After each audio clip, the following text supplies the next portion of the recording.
그 물가 상승률이 떨어지고는 있는데 교수님께서 좀 지적을 해주신 것처럼 그리고 많은 분들이 느끼시는 것처럼 체감적으로는 별로 느껴지지 않는다. 네, 이 부분에 대해서 조금 더 설명을 부탁드리고 싶은데 일부 독자들은 통계에 네, 조작이 있는 거 아니냐 이런 질문도 주시더라고요. 네, 좋습니다. 그 부분 말씀드리도록 하겠습니다. 사실 물가 상승률이라는 이 지표, 거시경제 지표죠. 근데 소위 이코노미스트들은 어떤 단어를 주로 쓰냐면 바로 물가 상승률을 따져요. 근데 굳이 따지면 우리가 축약해서 물가 이렇게 표현을 하고 있지만 뭐 한국은행의 물가에 관한 진단 뭐 예를 들어서 근데 그 물가라고 자꾸 표현을 하고 있지만 그 물가는 정확히 말씀드리면 물가 상승률의 개념이에요.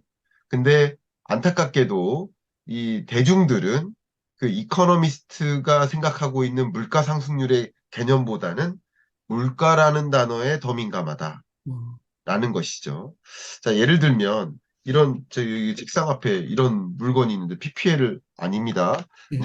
근데 이런 물건이 하나 있는데 이런 물건의 가격이 100원에서 200원, 제가 누차 똑같이 설명드리죠. 200원에서 300원 오릅니다.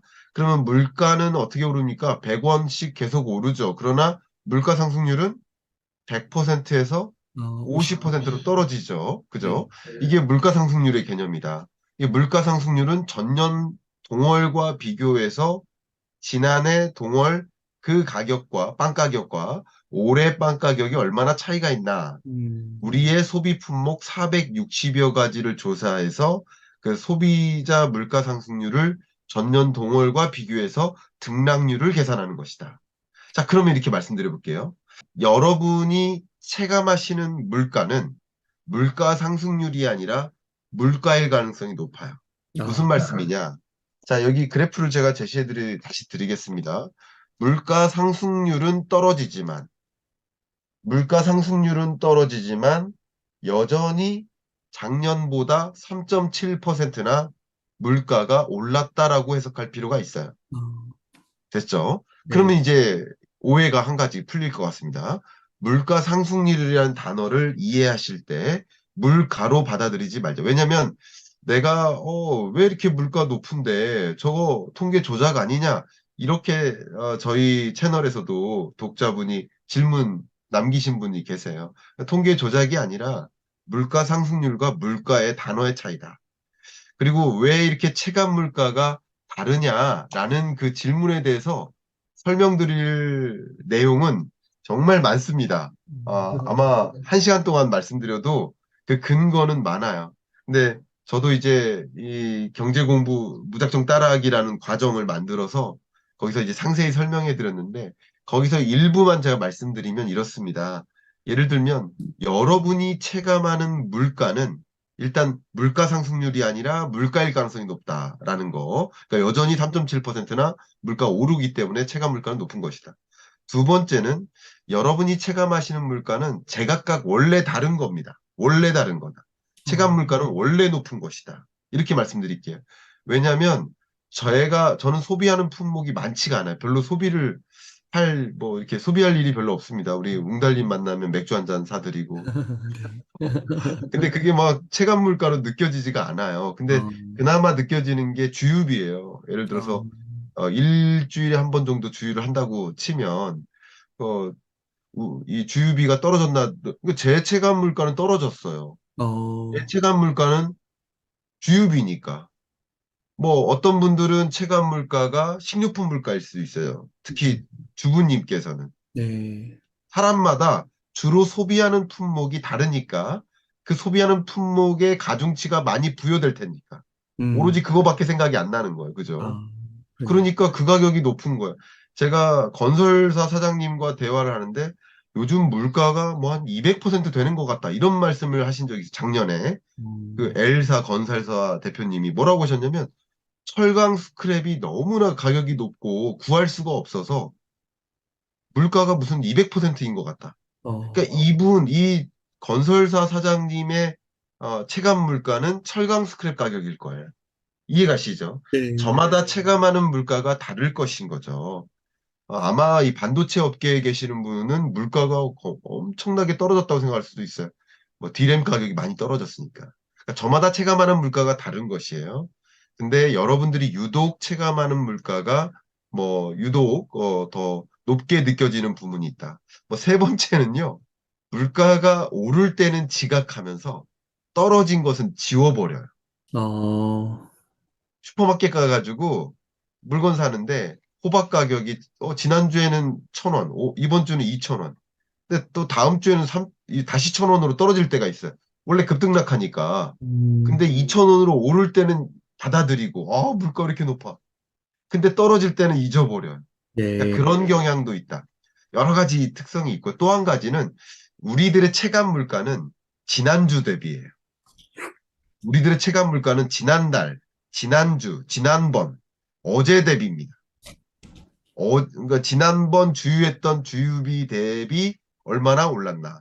지난주에는 1,490원이었는데, 이번 주에는 1,510원이네?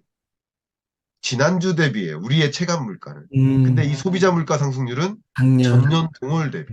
그러니까 네. 그런 여러 가지 면에서 지표 물가와 체감 물가는 괴리가 있다.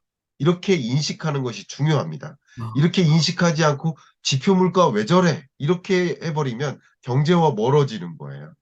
제가 또 한 가지 굉장히 중요한 체감 물가와 지표 물가 간의 괴리를 좀 설명드리겠습니다.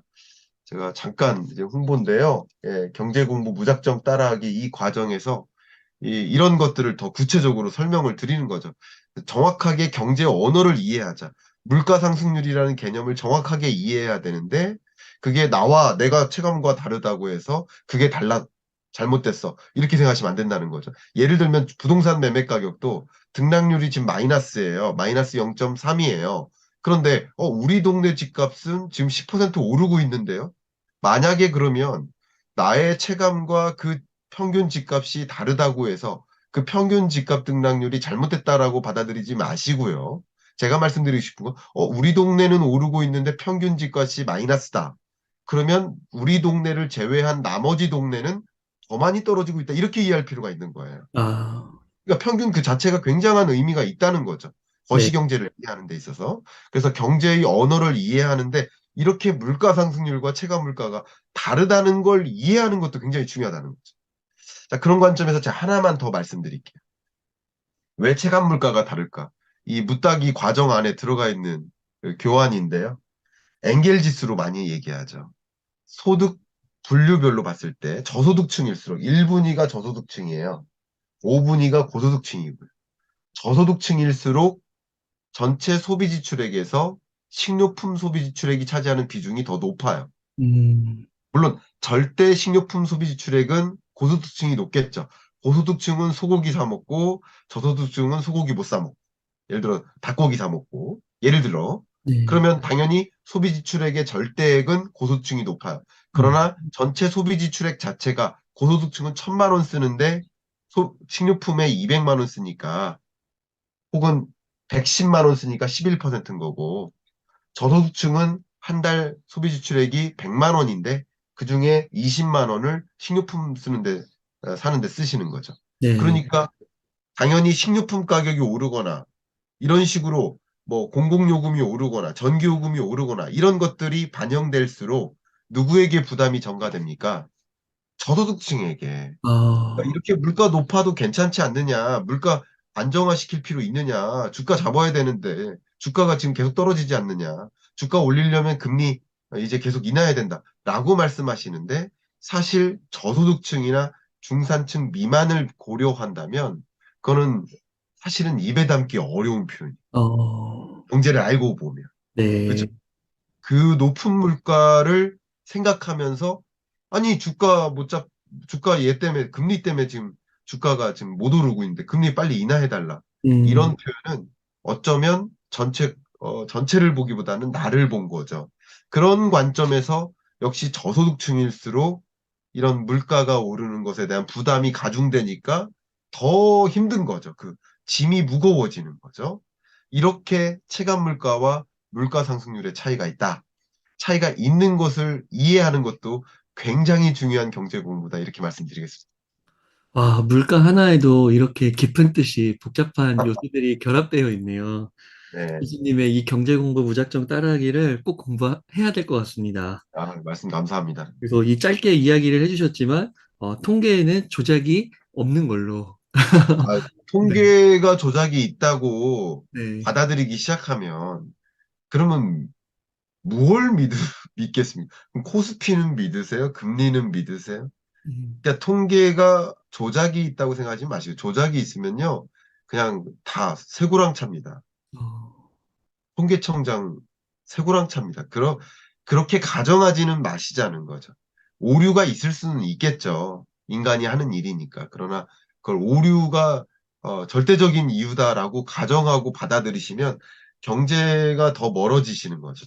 그죠? 네. 예.